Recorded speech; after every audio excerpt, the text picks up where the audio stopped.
کوئٹہ کراچی سے ذرا قریب ہے، کیا ہوا جی؟ کہاں سے یہ آ گئے cat out of the bag? یہ سوال تو میرا خیال ہے راجہ ریاض صاحب نے بھی پوچھا ہوگا۔ دیکھیے، انوار الحق کاکڑ صاحب بہت پڑھے لکھے آدمی ہیں، سمجھدار آدمی ہیں۔ اگر ہم بلوچستان کی پولیٹکس دیکھیں تو اگر آپ ان سے پرسنلی بات کریں تو ان کا نقطہ نظر اور پولیٹیکل پرسیپشن بہت اچھا ہے، جس طریقے سے وہ بات کرتے ہیں۔ لیکن بلوچستان کی پولیٹکس میں یہ جو ایک نئی جماعت آئی، بلوچستان عوامی پارٹی، یہ خاص انوائرمنٹ میں بنائی گئی تھی، اور اس خاص انوائرمنٹ میں ظاہر ہے 2018 کا الیکشن اور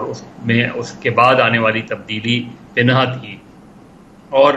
انوار الحق کاکڑ صاحب نے بلوچستان عوامی پارٹی کے اندر بہت امپورٹنٹ رول پلے کیا، اور بعد میں بھی وہ نیگوسیشن وغیرہ میں رہے ہیں ثابت۔ ہم لیکن اس کو اگر ہم صرف اس نقطۂ نظر سے دیکھیں جی بلوچستان سے کوئی نام آ گیا تو بلوچستان کے مسائل کیا حل ہو جائیں گے، میرا خیال ہے یہ دیکھنا اس انداز میں دیکھنا درست نہیں ہوگا، کیونکہ پہلی چیز یہ کہ انٹرم سیٹ اپ کا بہت لمیٹڈ اسکوپ بھی ہوتا ہے، ہونا بھی چاہیے، اور ان کا جو پیریڈ مقرر ہے آئین میں اس کے مطابق ہی ہونا چاہیے۔ آئین میں ان کو الیکشن کرا کے، اور خود انوار الحق کاکڑ صاحب کیونکہ ان کا اکراس دا بورڈ جو ریاکشن آپ دیکھیں تو وہ کوئی کرٹیکل ریاکشن ہمیں نہیں نظر آتا سچ، تو اس لحاظ سے انہیں اس کی بھی لاج رکھنی بہت ضروری ہے ان کو، تاکہ ان کا اپنی جو ریپوٹیشن ہے وہ قائم رہے اس میں۔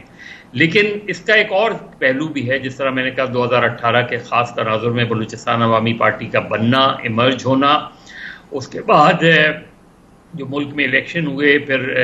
انہوں نے پی ٹی آئی کا ساتھ دیا اس وقت، پھر سینٹ کے الیکشن میں جہاں ہم بلوچستان کی بات کرتے ہیں تو یہ یاد رکھیں کہ بلوچستان سینٹ کے الیکشن میں جو ہارنے والا کینڈیڈیٹ تھا وہ دراصل جیتنے والا کینڈیڈیٹ تھا، جو حاصل بدنجو مرحوم تھے۔ بہت واضح اکثریت حاصل تھی اس وقت کی اپوزیشن کو سینٹ کے اندر، لیکن